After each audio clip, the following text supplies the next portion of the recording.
there are certain Christian phrases that I think we need to examine. For example, some people may only use the verb to save in the past tense, so only refer to saved. Are you saved? Are your family saved? When were you saved?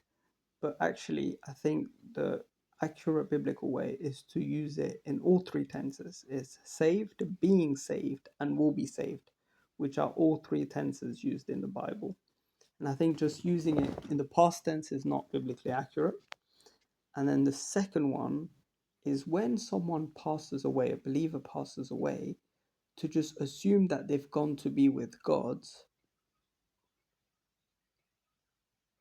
I think we need to examine that, because I don't think, unless God shows you clearly where that person, whether they judge righteous or not, that's not really for us to assume.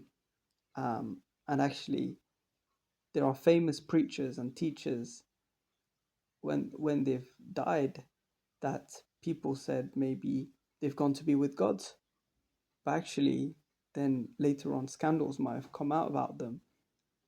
And so, we need to be careful not to just assume that, oh, just because they claim to be believers, or even if they were famous Christian teachers or preachers, that they've gone to be with God, because we need to be careful to assume that when assuming that, because we should only, I think, make a statement about that if we have a clear revelation from God.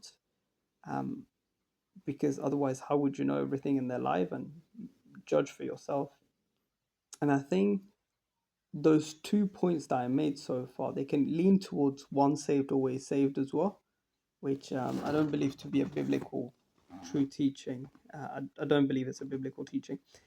Then the other thing is people that say that we're saved by Christ alone, by grace alone, through faith alone.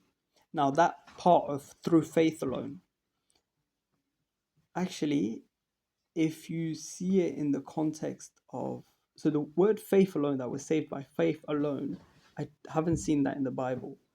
But actually, instead, what I do find in James 2, verse 24, is that it says, you see then that a man is justified by works and not by faith only. Now, it's a big explanation, or like it takes deeper explanation to give the balance. But in this short video, I just want to make you examine, is it really accurate biblically to say that we're saved by faith alone, actually, when there's this verse in the Bible in James 2. Now, just to clarify, I do believe in Ephesians 2, verse 8 and 9, where it says that we're saved by grace through faith, not of works, not of ourselves. It's a free gift from God. But to paraphrase, but yeah, just putting things on a balance. Again, not to go into extreme, but to put things into balance.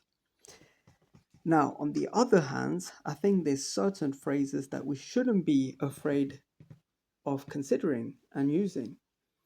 For example, in James, it says that instead of saying, and again, it's more about the heart as well, not just the words, it's the heart behind it. We shouldn't be afraid of using the phrase, if the Lord wills. And again, it's about heart instead of actually a faith. It's to do with actually how you see things as well and how you believe things. But like in James 4, verse 13 onwards, James says, don't, like basically, you who say today or tomorrow we'll go such and such city and spend a year there and buy and sell and make a profit, like, you don't know what's going to happen tomorrow. What is your life? It's even a vapor that appears for a little time and then vanishes away. So instead, you ought to say, if the Lord wills, we shall live and do this or that. But and he's against boasting in our arrogance, or people shouldn't boast in their arrogance, and all such boasting is evil. So basically, let's not think, okay, yeah, it's definitely going to happen. I'm going to make a business there, buy and sell, make profit, as if it's like definite going to happen.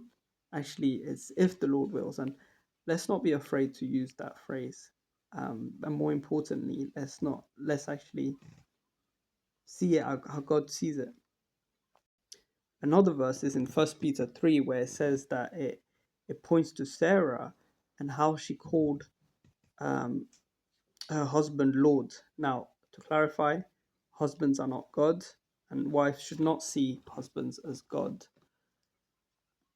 But lowercase Lord, again, it commends Sarah for calling Abraham Lord, lowercase Lord.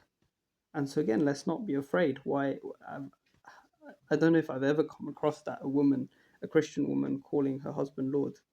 And again, do not idolize your husband, but lowercase Lord, like it says in the Bible. Why do we neglect it?